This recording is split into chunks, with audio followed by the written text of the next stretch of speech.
one, that's the Sabang Beach. Okay, so that's the West Philippine Sea, formerly South China Sea. So later po, you ride a motorboat from there, going to the underground river. And then ito to your right side, everyone. So that's the Daluyan Resort. That's the oldest resort here in Sabang. Daluyan means wave.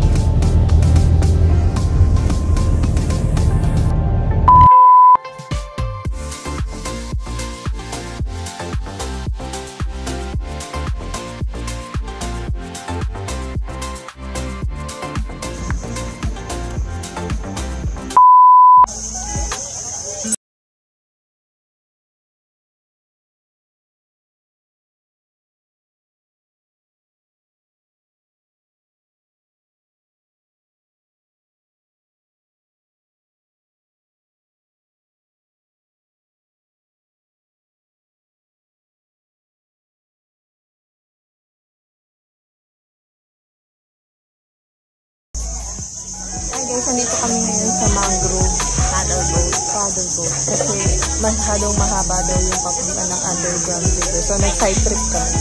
Wala po talaga sa plano namin pero mukhang magiging worth it naman to kasi informative daw tong tour namin. Try na natin, nandito na rin naman tayo. Tsaka mag-seafood trade kami later. Abangan! 12 seconds later. So ako po si Reno, ako po yung magsisilbing boatman nyo at siyempre po ako na rin po yung magiging guide nyo. So magpapaliwanag po ako tungkol po sa tourist attraction namin dito sa lugar po natin na kung saan nandito po tayo sa ilog ng Sabang. So ngayon po ay pa-high tide po tayo kaya mapansin po natin medyo ang bubbles po ng tubig ay papunta sa loob. Dahil pumapasok po yung ating tubig dagat kaya medyo malinaw rin po yung tubig natin. So mamaya po mas malinaw na to siya. Kasi halos puro tubig dagat na yung nandito. So kanayan po, tinawag po na Sabang River itong ating ilog. Dahil ang ilog kasi natin dito ay halo. O tinatawag po siyang brackish water. Kasi po naghahalo po yung tubig alat mula sa dagat at tubig tabang naman po mula sa bundok. So kasi ang ibig sabihin po ng sabang, ang salitang sabang, ang sa po ay salt water. Din yung bang po ay mula sa tubig tabang. Kaya salty and tabang. So siyempre po ang pinakabuod po talaga ng tour natin, yun po yung mga punong kahoy na nakikita po natin sa ating kaliwat kanan na sila po ay tinatawag po na mangrove tree sa English o mas kilala po sila sa local name na bakawan. Na kung saan po yung mga punong kahoy na bakawan natin ay hindi po siya ordinaryong kahoy. Kaya po nandito po yung aming samahan, yung Sabang Mangrove Paddle Boat Tour. So inorganize po kami ng assist tourism para po matulungan ng ating government na mapangalagaan o mapapanatili po natin yung ating mga bakawan sa ating lugar. Lalong-lalo na sa ating bansa sa Pilipinas.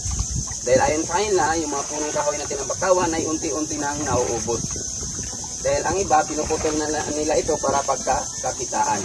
Na mayroon sa bansa, sa Pilipinas, dito po sa amin sa Sabang, mayroon lamang po kaming 8 na nabubuhay dito. Pero habang namamangka po tayo dito sa ilog, 4 lamang po yung maituturo ko sa inyo na aktual. Kasi po yun lamang po yung nasa gilid ng ilog. So yung 4 na mangrove na yun, mayroon po tayong tinatawag na lalaki at babaeng bakawan. So may mga kasarian po sila. Mangrove ay babae. Yes po ma'am. Mayroon din po tayong tabigi at saka busain. Ano po yun? So yung mga uri ng mangrove ma'am. Pero malalaman po natin yung mga puno na yan kung anong uri ba siya, kung anong klase sa pamamagitan po kasi ng pagkakaiba ng hugis ng kanilang dahon. Sa kulay ng kanilang balat. Sa disenyo po ng ugat at sa kanilang mga bunga. So doon po nalalaman kung anong klaseng mangrove siya. Pero siyempre po yung una kong ituturo sa inyo, yung pong tabigi mangrove tree. Makikita po siya sa ating kaliwa. Yung po sa kaliwa natin, yung pong parang bayabas po yung puno, light brown color. Yan po. Yan po yung tabigi mangrove tree o Xylocarpus granatum. Namumunga po yung mangrove na yan, ang bunga niya bilog, para siyang yung nyog na binalatan. Yan, mga lalaki po yan, yung mga maliit ng dahon na patulis. Pero yung mababa na ito, malapad ang dahon, babae po yan. Ay, dun sa dahon makikita. Opo, sa dahon po sila malalaman. Pag malaki, babae. Opo, pag malalaki yung dahon niya. Sa dahon Pero tinawag lang po sila na babae at lalaki ayon sa mga biologists kasi daw po mayroong para lang po may maipagpaka sa kailangan yung pagkakilanlan. Para masabi na magkaiba sila. Doon po sa ating kaliwa, mayroon po ako nakitang napansin na gumagalaw unggoy. Doon po sa ating kaliwa po sa unahan. Yun po, parang nag-iisa lang siya. Nasa taas po siya ng puno. Ayun! Yan na, bumaba na. Yan na po, sa unahan pa po. Ayun! Cute! Yan po. Opo, maliit lang po siya. So, yan po yung ating mga unggoy. Ito naman po yung babu bulldog po natin sa ating kaliwa. So, nagsisilbi po siyang daanan ng ating mga park ranger sa pag-iikot po, pagsusurvey ng lugar. At siya po ang pinaka-main purpose po niyan ay para po sa mga bird watching. So, bird watching tour po talaga yan siya. Pero ang bird watching tour natin, kailangan pumunta ng mas maaga. Kailangan bago magsi 6 AM. Din dito sa ating kaliwa din po, mapansin niyo po yung mga ibang kahoy, malalaki na po sila at matataas. Sina na po yung mga kabilang sa mga tinatawag nating mga century old growth mangrove. So, ayon po sa mga eksperto po sa puno, yung mga puno po yung malalaki na higita natin, ay umaabot na po yan sila sa mahigit 100 hanggang 200. 100 years na.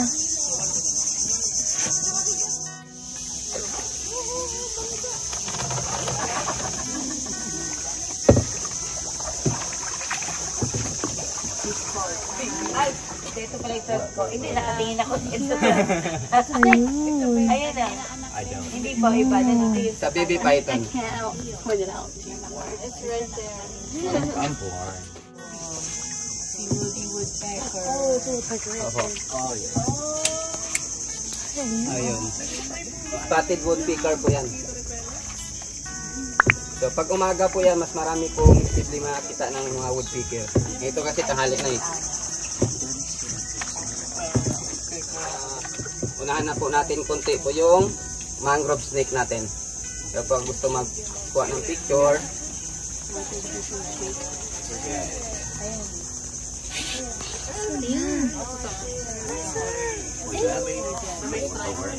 para po siyang caterpillar. Opo, sobra po 1 metro yan, sir.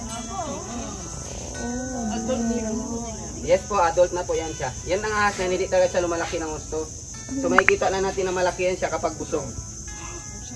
Dahil sa kinain niya, malaki yung tiyan niya. Ano kinakain niya, kuya? Yung mga isda po natin sa gabi. Okay. Kaya nocturnal po siya, sa gabi po siya bumababa. So okay po, ma'am, sir, maraming salamat po sa pagbibigay niyo po. Dahil maliban po sa pagbibigay ko po ng impormasyon tungkol po sa kahagaan ng bakawan, ngayon naman po ay hahandugan ko kayo ng aming awit ng bakawan. Halina o hirang sa barangay Kabayugan, ating masilayan, naiibang bakawan, tayo ay mamangka, patungong bakawan at kasama natin, kaibigan at mahal. Bakaway paramihin, tayo ay magtanim sa itlogang isda, puna ng pagkain. Huwag itong putulin, bagkus ay mahalin, isda't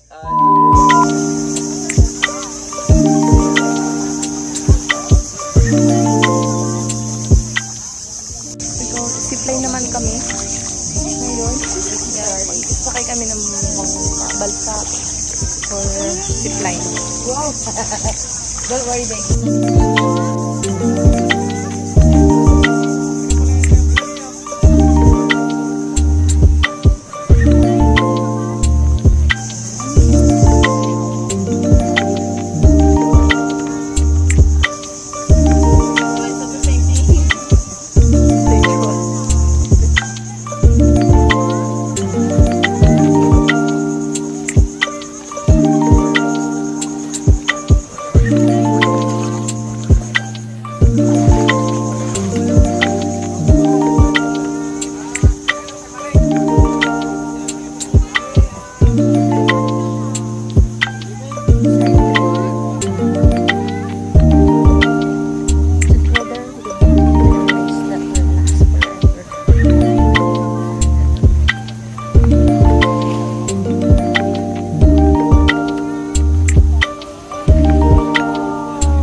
Mula saan? Mula saan?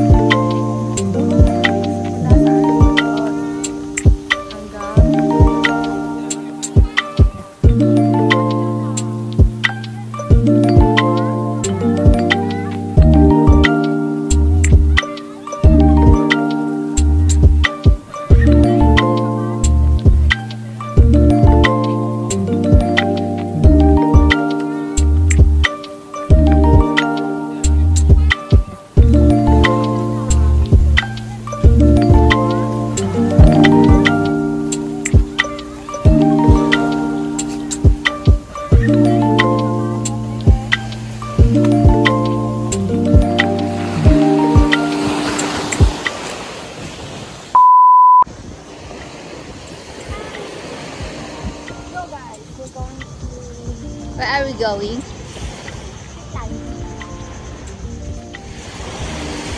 Pabalik na ba yun ng Laguna?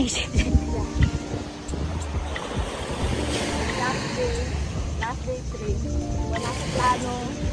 Sabi nga ni Kuya Jeyo, saan tayo mapadpad. At laging ligtas ang pamilya. Wala sa plano to. Try natin, nandito na rin naman pa. Natakot talaga ako sa height. Pero tatry natin yung Ikaw ba yung takot sa heights ha? Ikaw ba yung matangkad ha? tatry natin yung pinakamahabang zipline. Ito sa Palawan. Mula sa doon, hanggang doon siya sa isla na yun. Yung kabundok na yun.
haba nun. Look. So, hindi ko alam kung makakasurvive ako. Baka pagdating ko doon, himatay na ako. Ito yung view natin, ang ganda. Siyempre, ano ba may expect mo sa Palawan?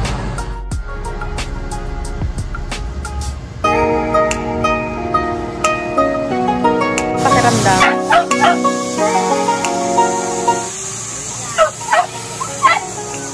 Yung mga road. Yung power.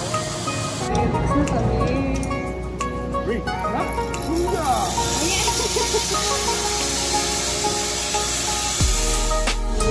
Nagasin itong gustong gawin. Walang stand.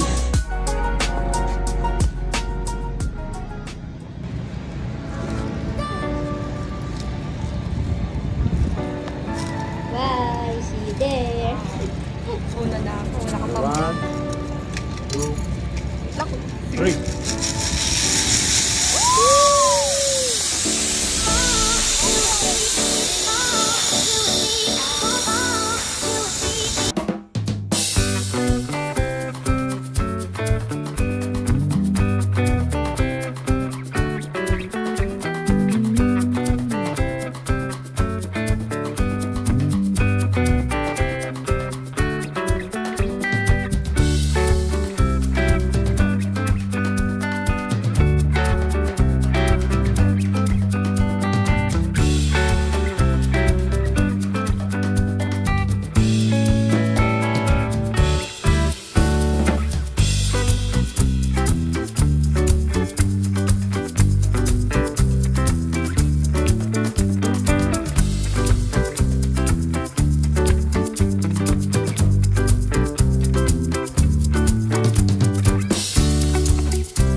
Zip